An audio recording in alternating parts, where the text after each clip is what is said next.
Shalom Pak Dani, Selamat siang, Pak Lugi. apa kabarnya ini? Baik-baik, terima kasih. Iya, thank you banget nih sudah berkenan mampir di program yang sangat spesial, ya, yaitu ngopi bareng spesial karena tentu pertama-tama namanya ngopi bareng, ada kopi, ada sesuatu yang bisa kita nikmati. Tapi tentu saja karena program ini ngopi bareng, yaitu ngobrol seputar teologi bareng-bareng. Jadi ini sesuatu yang mengasyikkan dong ya Pak Dani ya. Iya. Sekali lagi thank you Pak Dani, di tengah-tengah Sama-sama. kesibukan mengajar di STT Amanat Agung sudah menyediakan waktu untuk boleh mampir dan kemudian ngobrol bersama-sama. Mengajar apa Pak Dani?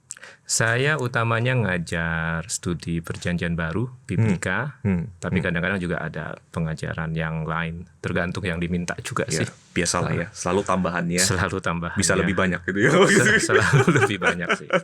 Tapi enjoy sih. Iya, kelihatan dari wajahnya, kelihatan enjoy sekali Iya, gitu ya. iya. Nah, Pak Dani, hari ini kita akan sama-sama ngobrol tentang sebuah topik yang saya kira penting dan juga mungkin seringkali jadi pertanyaan. Dan kita memang masih melanjutkan seri pembahasan kita terkait dengan pengakuan iman rasuli. Ada hal-hal apa di dalam pengakuan iman rasuli itu yang mungkin selama ini kita sering lakukan atau katakan begitu ya ketika kebaktian, tetapi kita mungkin tidak terlalu mengerti apa yang dimaksud dari apa yang kita katakan itu begitu ya. Dan kita akan bahas sama-sama. Namun sebelumnya mari kita berdoa terlebih dahulu, kita minta pimpinan Tuhan ya, kita berdoa. Tuhan, kami bersyukur untuk setiap kesempatan yang Tuhan berikan bagi kami untuk kembali lagi belajar kebenaran firman Tuhan, kembali lagi mengenal Tuhan yang kami percayai, kembali lagi untuk merefleksikan pengetahuan kami akan iman kami sebagai orang-orang Kristen. Kami bersyukur ya Tuhan untuk kesempatan boleh ngobrol bersama-sama dengan hamba-Mu, Pak Dani Christopher. Kami berdoa mohon berkat Tuhan bagi kami, supaya apa yang kami obrolkan menolong kami untuk belajar dengan lebih baik, mengenal Tuhan dengan lebih baik lagi. Dan Tuhan berkati semua saudara-saudara kami yang menyaksikan program ini. Kami rindu menikmati berkat Tuhan bersama-sama lewat obrolan kami. Di dalam nama Tuhan Yesus kami berdoa. Amin. Amin. Nah, Pak Dani, Ya. kita akan ngomong hari ini secara khusus terkait dengan satu frasa atau satu pernyataan di dalam pengakuan iman rasuli, bahwa dikatakan itu Yesus lahir dari anak darah Maria. Ya, itu salah satu frasa yang muncul begitu ya di dalam pengakuan iman rasuli ya. Nah, sekali lagi mungkin ada sekian banyak orang Kristen yang selama ini mengucapkan frasa itu, mengucapkan kalimat itu, tetapi mungkin tidak terlalu paham, atau bahkan saya pikir begitu ya, atau bahkan mungkin juga ada yang tidak mengerti arti dari anak darah begitu ya, karena istilah ini kan tidak umum ya. Saya ingat-ingat ya, kapan ya pakai istilah anak darah ini dalam obrolan sehari-hari, kayaknya nyaris nggak pernah begitu kan ya. Tetapi saya kira istilah ini kan muncul di dalam Alkitab terjemahan bahasa Indonesia setidaknya begitu ya. Nah, mungkin bolehkah membantu untuk menjelaskan sedikit terkait hal ini? Ya, yang anak darah, kalau istilahnya sendiri, kalau menurut terjemahan atau kamus bahasa Indonesia, itu anak darah itu bisa satu, itu anak yang sudah anak perempuan, yang sudah remaja tetapi belum menikah. Tapi yang kedua juga biasanya diartikan sebagai perawan. Itu. Jadi ketika berbicara mengenai anak darah ada dua kemungkinan itu. Tetapi kalau misalnya kita berbicara mengenai pengakuan iman rasuli, ketika dikatakan yang dilahirkan dari anak darah Maria, itu sebenarnya yang dimaksudkan adalah perawan Maria. Gitu. Jadi di pengakuan iman rasuli yang ditekankan itu adalah Maria ketika melahirkan itu, waktu dia mengandung Tuhan Yesus itu dalam kondisi perawan. Kira-kira seperti itu. Iya. Nah, jadi artinya pernyataan ini ingin mendeklarasikan atau menyampaikan bahwa Yesus itu lahir dari seorang perawan begitu ya, yang bernama Maria begitu ya. Ya, biasanya kalau dalam bahasa Inggris pakai istilahnya itu virgin birth gitu Virgin ya. birth. Cuma memang istilah yang itu lebih umum. Jadi orang terima itu lebih umum. Tapi sebenarnya yang lebih tepat itu virgin conception. Jadi saat mengandung Yesus itu bukan karena ada laki-laki, ya, ada hubungan dengan laki-laki sehingga Maria mengandung Yesus. Jadi bukan waktu Maria melahirkan itu tetap perawan, bukan, tetapi saat mengandung itu dia adalah perawan.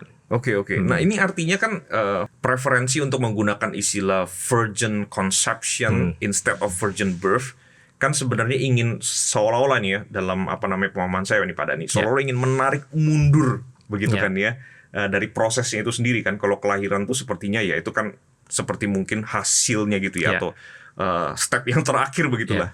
Nah, ini mundur bahkan sejak konsepsinya pun, sejak mengandungnya pun sudah kemudian dikatakan situ virgin conception, maksudnya dalam kondisi masih perawan begitu ya. Nah, apakah ada signifikansi khusus terkait istilah yang mungkin sedikit berbeda? Ini memang betul yang umum virgin birth, tapi kemudian tadi kan Pak Dhani menyebutkan ada yang lebih tepat nampaknya adalah virgin conception begitu. Memang sekali lagi yang umum dipakai itu virgin birth gitu, tetapi memang kalau mau agak tepat memang conception. Mungkin kita lihat aja Alkitab langsung ya. Iya, betul. Lebih jelas. Sebenarnya catatan mengenai virgin birth atau virgin conception itu hanya ada di 2 tempat secara eksplisit. Ya, satu di Matius, di Injil Matius, satu lagi sebenarnya di Injil Lukas. Kalau di Injil Matius itu memang agak pendek. Ya, Matius 1 ayat yang ke-18 itu dikatakan kelahiran Yesus Kristus adalah seperti berikut. Pada waktu Maria ibunya bertunangan dengan Yusuf, ternyata ia mengandung dari Roh Kudus sebelum mereka hidup sebagai suami istri. Jadi ini mengandungnya itu dari Roh Kudus. Itu terjadi kapan? Sebelum mereka hidup sebagai suami istri. Jadi secara implisit ini mau bilang bahwa itu sebelum terjadinya ada hubungan seksual. Jadi ini menunjukkan bahwa ketika Maria mengandung Tuhan Yesus, dia itu secara ajaib itu sebenarnya masih dalam kondisi perawan. Jadi itu yang di Matius. Nah, kalau misalnya yang di Lukas memang agak panjang. Di Lukas itu agak panjang karena itu dimulai dengan penampakan malaikat ke Maria. Ya, ada penampakan malaikat kepada Maria. Kalau kita baca itu Lukas 1, 26 dan seterusnya, intinya malaikat datang mau bilang kepada Maria, nanti engkau akan mengandung seorang laki-laki. Intinya engkau akan mengandung Yesus. Gitu. Nah, pertanyaan Maria adalah di ayat 34, kok bisa? Bagaimana hal ini mungkin terjadi? Aku belum bersuami.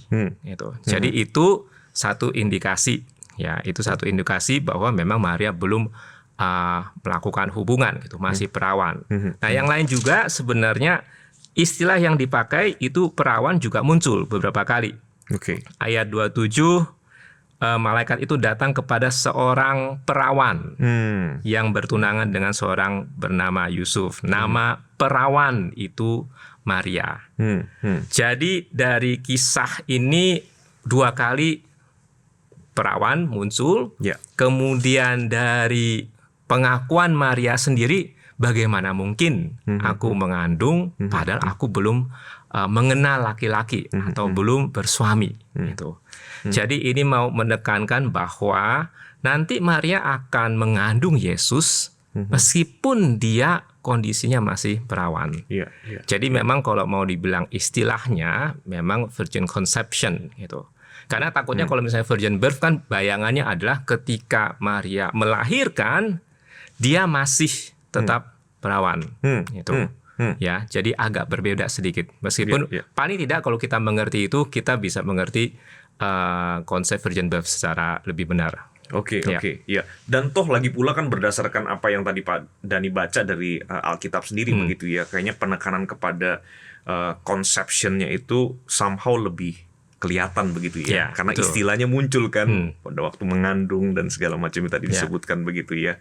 Iya. Nah, Thank you nih Pak Dhani untuk penjelasannya di awal ini. Saya kira menolong kita untuk memahami setidaknya supaya nggak kebingungan juga. Siapa tahu setelah ini ada pendengar kita yang kemudian pengen cari informasi lebih lagi, lalu kemudian melihat ada dua istilah yang sedikit berbeda, nanti mudah-mudahan jadi sudah lebih jelas, jadi sudah lebih tahu. Supaya nggak bingung. Ya. Nah, waktu bicara soal virgin birth atau virgin conception ini begitu, bahwa Yesus itu lahir dari anak darah Maria, ini kan sesuatu yang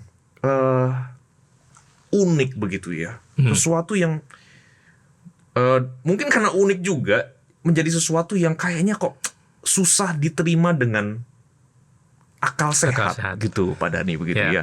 Nah, ada seseorang yang menyatakan bahwa isu tentang Yesus lahir dari anak darah Maria ini adalah salah satu peristiwa di dalam kehidupan Yesus yang paling dipertentangkan setelah isu tentang kebangkitan Yesus. Nah, kita juga tahu sama-sama bahwa isu tentang kebangkitan Yesus itu kan terus-menerus dipersoalkan, terus-menerus dipertentangkan. Beberapa mungkin sekitar 10-15 tahun yang lalu kan bahkan sampai muncul di surat kabar di Indonesia misalnya berita-berita seputar kebangkitan Yesus begitu kan ya.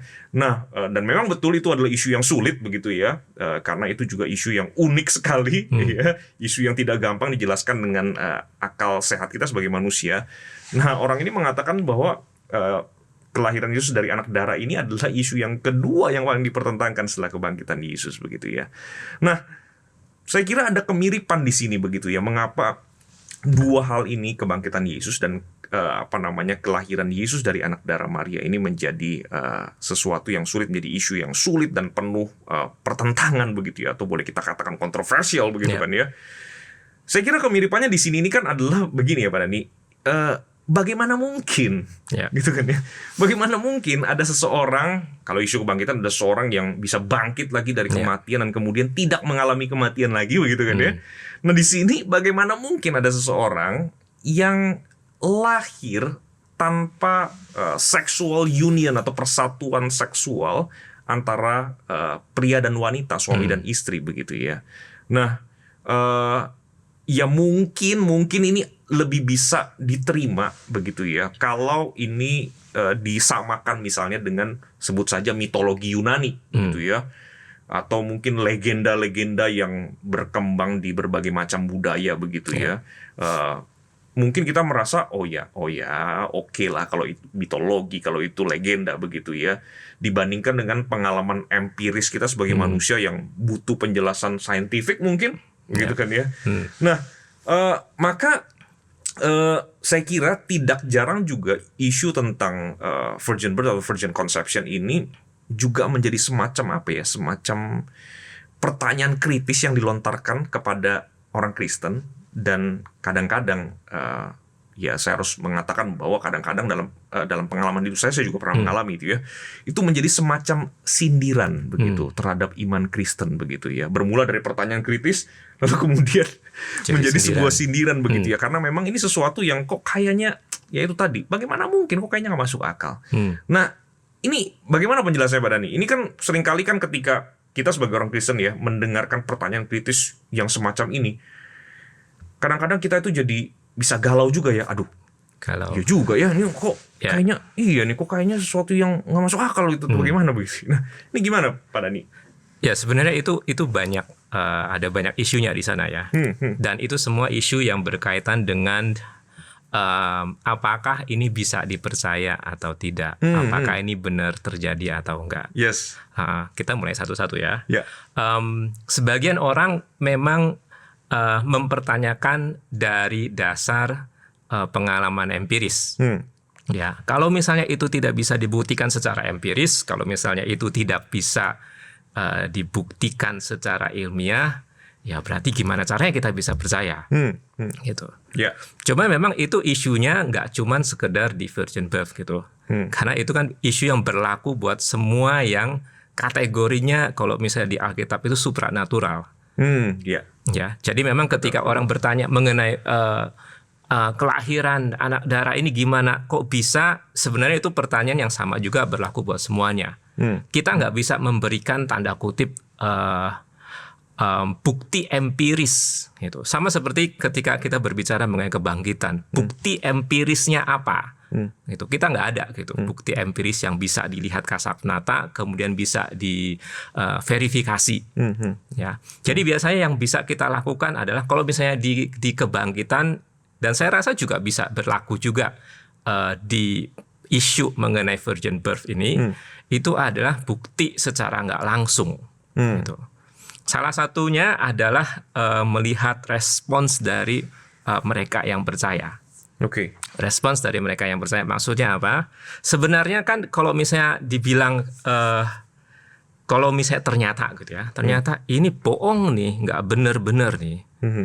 Pertanyaannya tentu saja adalah kenapa orang-orang Kristen mula-mula yang misalnya yang melakukan kebohongan itu kok mau mati gitu ya buat kebohongan itu.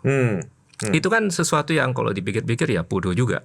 Gitu. Jadi itu salah satu contoh bukti secara nggak langsung bahwa ini sesuatu yang bodoh. Kalau misalnya itu ternyata bohong, karena satu harus kasih penjelasan kebohongan yang harus ditutupi dengan kebohongan, itu nggak gampang. Yang kedua, kalau kita lihat kan orang Kristen mula-mula bukannya tanda kutip sejahtera, makmur, bertambah dan bahagia gitu. Itu yang dihadapi adalah penganiayaan. Tapi itu tetap kekeh gitu, pegang ini benar. Itu. Dan orang-orang bahkan menyatakan bahwa kami lihat sendiri. Itu.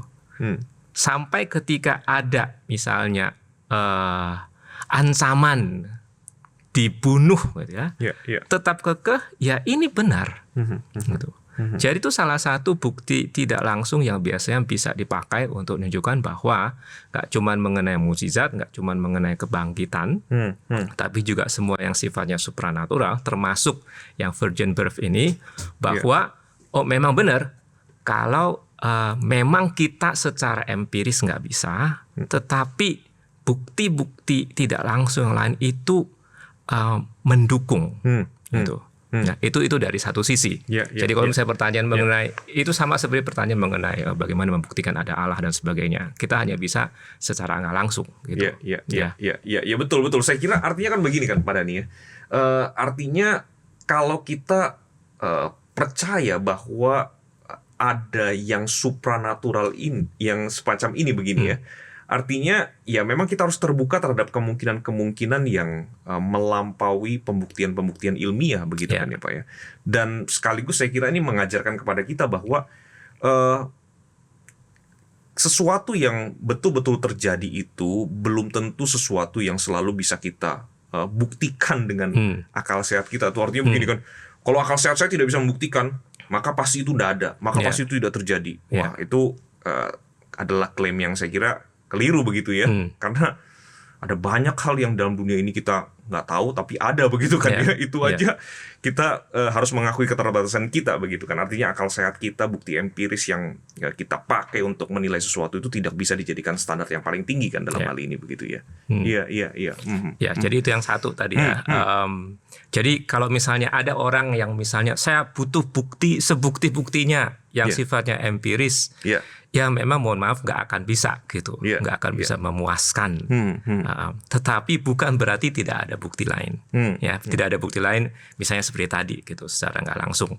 Nah kemudian memang ada pertanyaan-pertanyaan lain, misalnya mengenai tadi Pak Luki ada angkat soal mitologi Yunani.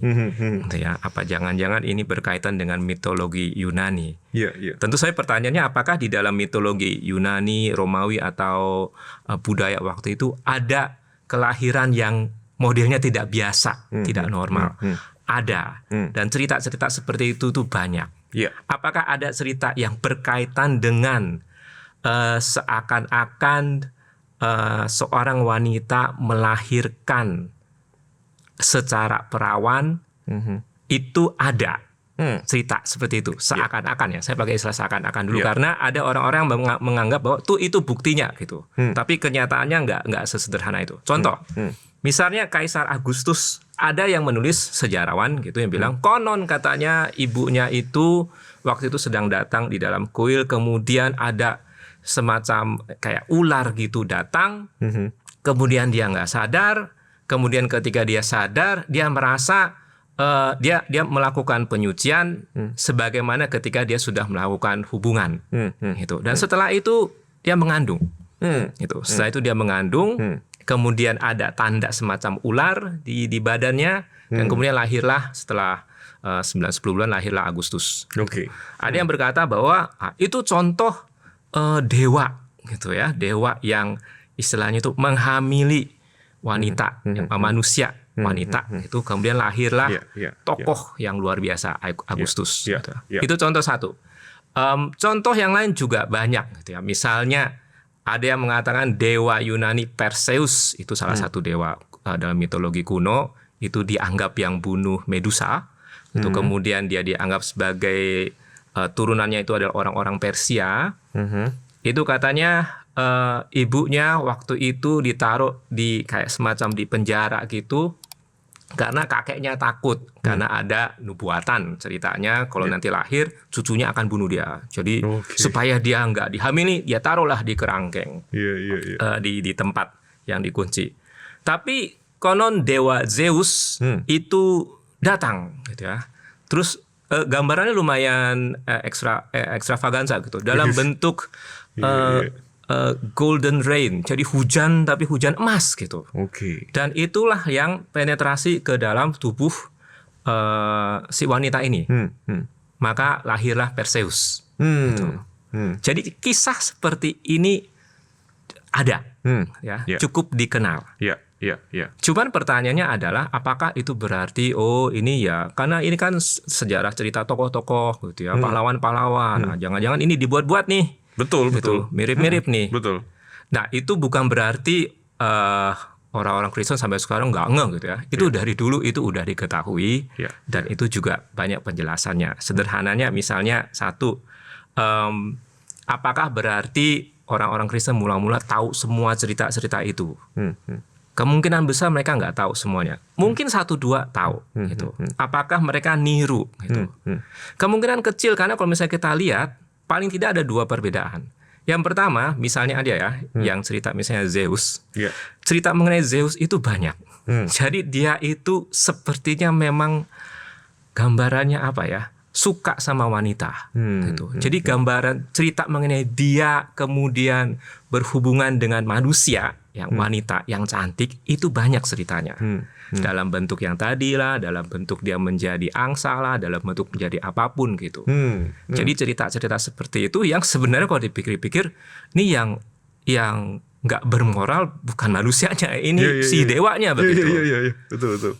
Dan itu kan kalau misalnya kita lihat, ya harusnya kalau misalnya penulis-penulis atau saksi-saksi utama gitu, ya nggak mungkin mau ikut contoh seperti itu. Jelas-jelas bertentangan dengan etika atau pengajaran yang ada. Ya, itu contohnya satu. Dan yang kedua, juga kalau misalnya kita lihat kisah-kisah itu sebenarnya selalu digambarkan ada semacam kayak ada laki-lakinya yang berhubungan, ya entah dalam wujud apapun yang berhubungan dengan wanitanya sehingga mengandung.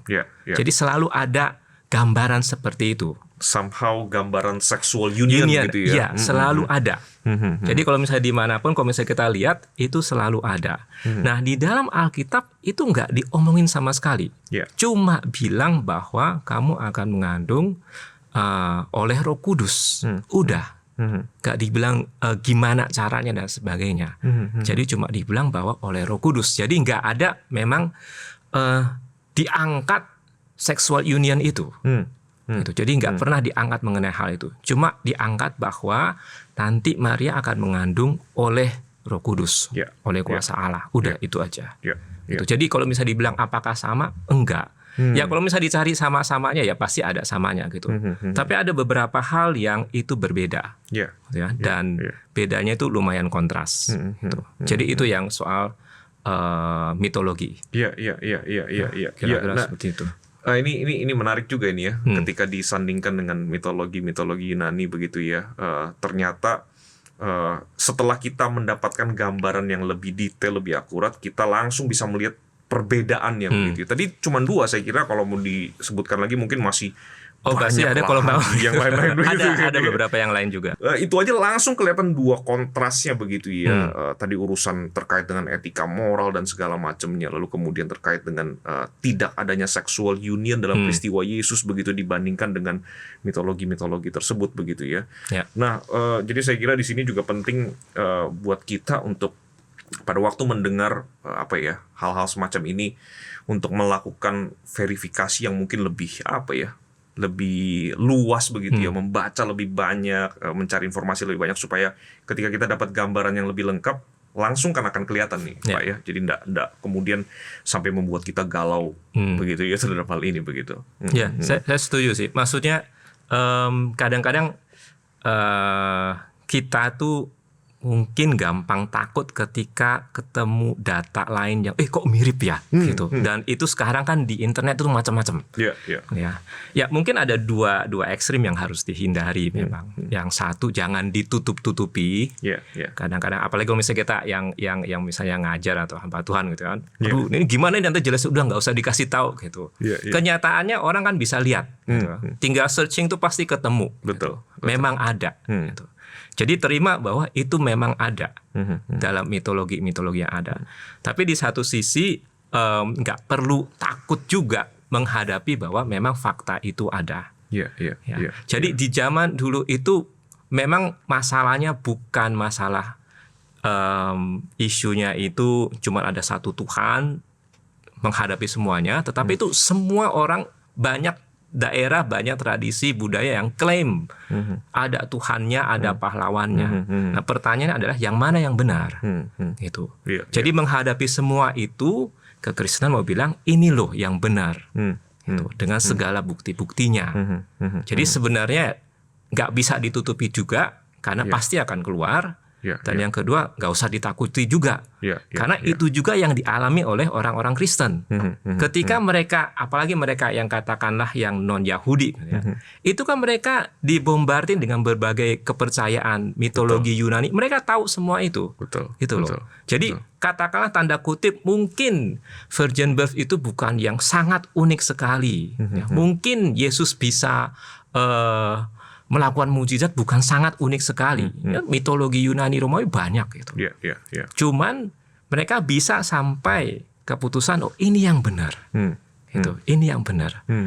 Jadi kita harus meyakini bahwa kalau memang ini benar dari Tuhan, ya jangan takut gitu. Nanti Tuhan juga yang akan memberikan keyakinan itu. Dan somehow pada waktu kita belajar Alkitab, belajar teologi seperti yang kita lakukan saat ini misalnya pada udah ngobrol begini ya, ada banyak hal yang tadinya kita pikir kok kayaknya ini nggak ada penjelasannya, ternyata ada begitu ya. Meskipun memang pada akhirnya kita juga mengakui bahwa tidak semua hal kita bisa jelaskan secara memuaskan karena kita ngomong tentang Tuhan, ngomong tentang karyanya, ya nggak mungkin kan kita bisa menjelaskannya secara tuntas begitu ya Pak ya. Iya. Nah tadi ada dua hal itu. Apakah ada lagi yang mau ditambahkan terkait? Ini cuma perkiraan ya, karena sekali lagi balik lagi ke empiris tadi. Kadang-kadang kita kasih argumen kalau itu tidak bisa dibuktikan, maka itu tidak bisa dipercaya. Nggak bisa juga. Tadi kan kita sudah ngomong itu ya. Karena apa? Karena bisa aja kalau ternyata itu tidak bisa dibuktikan, kadang-kadang responsnya adalah berarti itu nggak unik gitu. Misalnya kayak virgin birth gitu ya. Kelahiran mungkin bukan virgin birth tapi kelahiran tanpa ada peran laki-laki. Kalau misalnya kita belajar sedikit misalnya di science gitu, paling tidak kalau kita lihat di dunia misalnya binatang dan sebagainya, kemungkinan itu ada tanpa male-nya, tanpa jantannya, itu kemungkinan itu ada. Apakah itu nanti mungkin terjadi dalam konteks manusia? Saya nggak tahu. Secara teoritis itu bisa saja, gitu. Tapi kalau misalnya dari sananya memang nggak percaya, maka mungkin akan ngomong bahwa begitu itu terjadi, lah ini biasa aja gitu. Bisa kok lahir gitu tanpa perlu ada tanda kutip Roh Kudus. Jadi kadang-kadang ketika kita bilang itu nggak ada bukti empirisnya, itu menjadi bukti sah bahwa itu nggak terjadi, Ya nggak bisa juga, karena kalau misalnya nanti dibalik, oh ini ada nih, bisa nih diemulasi, diulang gitu. Ternyata bisa kita tanda kutip membangkitkan orang mati. Bisa saja orang bilang, oh ya itu nggak biasa, itu biasa aja. Yesus bangkit mah saya juga bisa bangkitin. Jadi kadang-kadang masalahnya juga bukan di benar-benar purely di bukti empirisnya. Ada something else juga. Betul.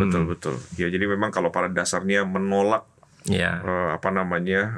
untuk percaya, ya memang pada akhirnya akan muncul mungkin cenderung ke sana. Sekian banyak alasan untuk kemudian juga tetap menolak begitu ya Pak Dhani ya. Nah, oke, kita tadi sudah berupaya begitu ya di dalam obrolan kita untuk melihat masalah mungkin nggak mungkin terkait dengan pembuktian secara empiris begitu ya. Tapi saya kira juga salah satu yang tidak kalah penting terkait dengan klaim atau pernyataan Yesus lahir dari anak darah ini adalah sebenarnya apa kait-mengaitnya dengan diri kita sebagai orang Kristen, atau secara umum apa signifikansinya sehingga kemudian ini muncul dan kemudian kita deklarasikan terus tiap minggu somehow begitu ya di dalam kebaktian kita. Apa signifikansinya bagi iman Kristen, Pak Dhani? Memang kadang-kadang dalam tradisi kita yang Protestan ya, memang ini biasanya nggak begitu dianggap penting ya. Tradisi Katolik kan itu sangat tekankan. Tapi tetap ini signifikan sih.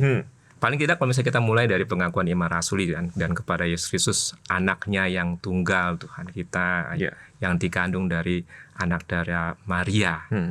Itu sebenarnya ada dua sisi yang diangkat ya. Yang satu itu adalah anak Allahnya, berarti ngomongin soal keilahian. Yang satu lagi ngomongin soal kemanusiaan. Ya. Jadi kenapa ini penting? Karena kelahiran secara tadi itu, virgin conception itu memungkinkan dua natur ini. Jadi maksudnya begini, ketika dikatakan itu dari Roh Kudus, maka itu memungkinkan bagi kita untuk berkata, ya Yesus memang anak Allah, karena dari Allah sendiri. Gitu. Bukan dari hubungan manusia, bukan dari sexual union, bukan dari keturunan Adam kata Allah, tapi ini dari Allah sendiri. Jadi ini yang mau ditekankan, bahwa ini unik. Kenapa? Karena Yesus manusia, tapi dia adalah anak Allah. Gitu. Tapi di sisi lain juga dia disebut sebagai keturunan Daud atau anak Daud. Makanya memang butuh kemanusiaannya, dan itu didapat dari Maria.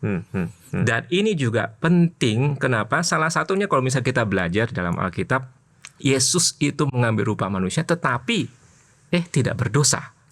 Kok bisa begitu? Nah, salah satu penjelasan yang penting adalah yaitu ketika ada sexual union, itu maka manusia yang ada itulah manusia yang dalam sebenarnya gambar dari Adam itu sendiri, yang sudah jatuh dalam dosa. Nah, ketika tidak ada sexual union, maka ada sisi kemanusiaan seperti kita, cuman bedanya itu tidak berdosa. Kenapa? Karena yang ada dalam kandungan Maria itu adalah dari Roh Kudus. Gitu. Jadi dua sisi inilah yang memungkinkan Alkitab itu mengajarkan atau memproklamirkan siapa Yesus. Yesus adalah anak Allah, Allah yang sejati, tetapi Yesus juga adalah manusia yang sejati. Gitu. Jadi itu pentingnya. Oke, jadi dengan kata lain setiap kali kita mengikrarkan pengakuan iman rasuli dan kemudian tiba pada kalimat, tentu saja saya setuju ya, kayaknya konteks lengkapnya perlu diperhatikan juga ya supaya kelihatan banget nih signifikansinya begitu kan ya. Jadi ketika kita kemudian tiba kepada Yesus itu lahir dari anak darah Maria, ini kan kita sedang ingin mendeklarasikan bahwa setelah kita mengakui bahwa Yesus itu 100% Allah, tapi Yesus juga 100% manusia. Dan inilah Yesus yang kita percayai, kira-kira seperti itu ya Pak Dhani ya. Jadi memang itu kadang-kadang kita cuma pikirnya pokoknya inkarnasi gitu kan. Tapi minimal di dalam Alkitab itu ada jelaskan sedikit kok bisa gitu. Kok bisa Yesus menjadi natur dia adalah sepenuhnya Allah, tetapi juga sepenuhnya manusia, tetapi tidak ada dosanya. Gitu. Nah, penjelasan mengenai bagaimana Yesus dikandung dan kemudian dilahirkan itu menjadi penting. Ya, makanya di sini penjelasannya itu ke sana. Makanya itu yang memungkinkan bahwa ketika ada virgin birth atau virgin conception, memang benar secara manusianya itu dari Maria, tetapi itu sebenarnya juga dikandung bukan dari sexual union, bukan dari keturunan Adam, tetapi dari Tuhan sendiri. Gitu. Jadi itulah yang membuat kenapa pengajaran mengenai virgin birth ini penting. Jadi bukan cuman catatan kaki yang dianggap nggak penting lah. Gitu. Makanya sampai dimunculkan ya di pengakuan iman rasuli ya, karena terkait hal ini. Tentu kan ada signifikansinya ketika berusaha untuk selain meng-highlight Yesus 100% Allah, 100% manusia, tapi juga kan tadi Pak Dhani beberapa kali menyebutkan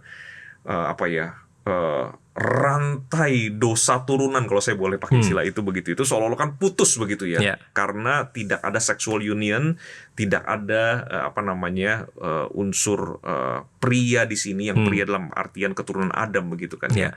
Nah, ini kalau boleh sedikit diulas kenapa ini menjadi signifikan, kan tadi berarti juga menekankan begitu kan bahwa artinya Yesus itu sama seperti kita, manusia juga begitu ya, tapi dia tidak berdosa begitu. Ya, mungkin jelaskan hati-hati sedikit ya. Satu, di dalam iman Kristen kita percaya karena Adam, itu manusia pertama itu berdosa, maka semua turunannya juga terdampak. Jadi kita secara natur dari kita lahir itu memang sudah berdosa. Dan itu penting karena itu menjelaskan kenapa kita butuh seorang juru selamat. Kenapa kita butuh seorang juru selamat? Karena yang namanya berdosa dari naturnya, di dalam iman Kristen itu selalu menekankan bahwa manusia berusaha sebagaimanapun gak bisa mencapai Allah. Itu selalu ditekankan. Gak bisa manusia mencapai Allah karena dosanya itu gak mungkin bisa katakanlah diterima oleh Allah atau dibersihkan atau diampuni atau dilepaskan dari hukuman. Yang harus terjadi adalah Allah yang turun menjadi manusia. Allah yang turun kepada manusia dan Allah yang turun menjadi manusia. Jadi itu yang penting. Nah, tadi yang virgin birth, dua sisi itu penting. Karena apa? Kalau cuma kita berkata kelahiran dari anak darah, itu istilahnya biasanya parthenogenesis gitu ya. Kalau cuma sekedar parthenogenesis tanpa ada Roh Kudusnya, itu menurut saya ya itu tetap manusia gitu. Natur manusia aja. Tapi tetap makanya harus ada dua sisi ini. Ada Roh Kudusnya. Nah, itulah yang dua natur ini, itulah yang memungkinkan Yesus lahir dan identitas Yesus sebagai anak Allah dan kemudian sebagai manusia. Allah sepenuhnya, manusia sepenuhnya. Kenapa manusia? Ya karena memang tadi ketika kita berbicara manusia, manusia sudah berdosa, itu harusnya dihukum. Betul kan? Jadi Yesus mewakili manusia menerima hukuman itu. Tapi karena dia ada Allah sendiri, maka dia tidak katakanlah dikalahkan atau ditaklukkan oleh hukuman itu, yaitu maut sendiri. Makanya kita ada yang namanya kebangkitan, atau kemenangan terhadap maut dan dosa. Jadi kalau misalnya ditarik-tarik gitu ya, mau ditarik-tarik, maka memang hal itu mencakup banyak hal, gitu ya, dari dosa asal Adam dan sebagainya sampai kebangkitan. Tapi di tengah perjalanan ini, yang virgin birth ini berarti penting, gitu. Ya kalau cuma sendiri mungkin kita lihat ya kayaknya apa gunanya. Tapi kalau misalnya kita runut kayak sejarahnya, kisahnya dari awal sampai akhir, oh ini penting nih. Salah satu bagian dari katakan kalau mau dibilang puzzle-nya, ini penting. Kalau nggak ada ini, something missing. Jadi ini harus ada. Dan ketika misalnya pernyataan tentang Yesus lahir dari anak darah Maria ini dikaitkan dengan Yesus itu tidak berdosa. Tadi Pak Dhani menyebutkan menanggung hukuman yang seharusnya ditanggung oleh kita sebagai manusia begitu ya. Nah ini kan menjadi sesuatu yang unik begitu ya. Artinya disinilah kemudian kita bisa melihat bahwa kenapa Yesus itu bisa kemudian menjadi juru selamat kita kan begitu, menjadi juru selamat manusia begitu ya, menanggung dosa manusia berdosa karena dia sendiri tidak berdosa itu begitu. Betul kan ya Pak? Ya, memang kalau misalnya kita berbicara sekali lagi, kalau cuman ambil seceplok cuman virgin birth-nya gitu, kadang-kadang kita miss itu. Sebenarnya isu besarnya itu apa? Ya, isu besarnya apa? Isu besarnya itu sekali lagi tadi selalu pemahaman dasar dari iman Kristen adalah manusia mau berusaha sebagaimanapun itu nggak bisa menjangkau atau mendapatkan Allah, atau kadang-kadang pakai bahasa kita itu misalnya hidup kekal, gitu. Lepas dari dosa, itu nggak bisa. Itu mau usaha sebagaimanapun nggak akan bisa, katakanlah perfect gitu. Selalu akan ada masalahnya. Makanya di dalam Alkitab firman Tuhan itu intinya mau menekankan bahwa satu-satunya jalan itu adalah Allah turun. Jadi Allah yang turun kepada manusia dan Allah yang turun menjadi manusia. Jadi itu intinya. Makanya kalau misalnya kita lihat balik lagi, kenapa misalnya Matius, Lukas itu ada tekankan hal ini mengenai virgin birth ini? Ya karena itu menunjukkan bahwa ini bagian dari ya inkarnasi. Allah menjadi manusia, Allah serupa dengan manusia, Allah mau menjangkau manusia supaya itu manusia diselamatkan. Gitu. Intinya sih sebenarnya seperti itu. Iya.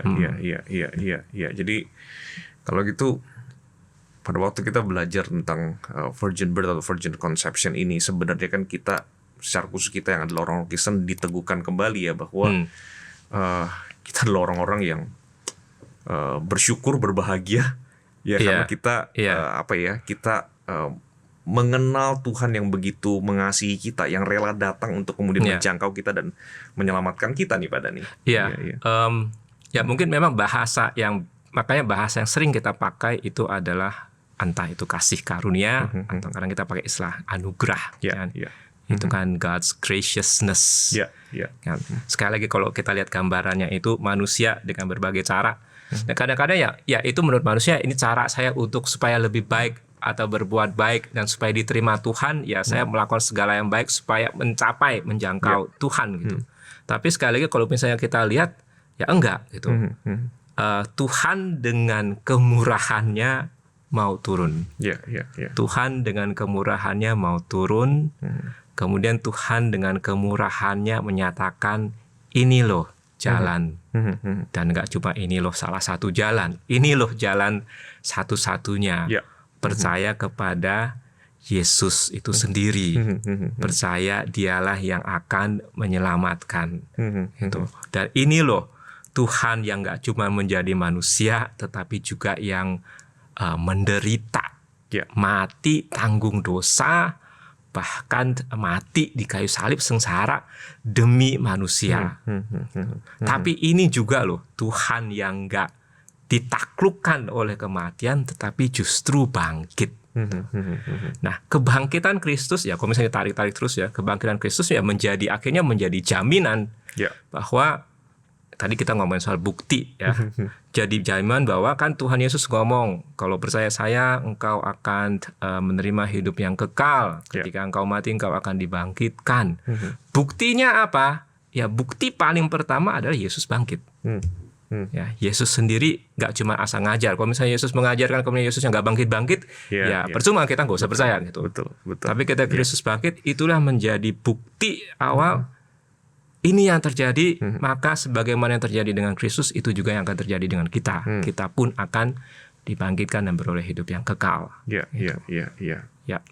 Wah, thank you banget Pak Dhani untuk penjelasannya. Saya kira tadi kita bahkan menyentuh hal-hal yang lain juga dan yang memang terkait ya dengan virgin birth atau virgin conception ini, dan saya kira bukan hanya kita berdua, tapi semua yang menyaksikan program ini bisa mendapatkan gambaran yang lebih utuh begitu ya.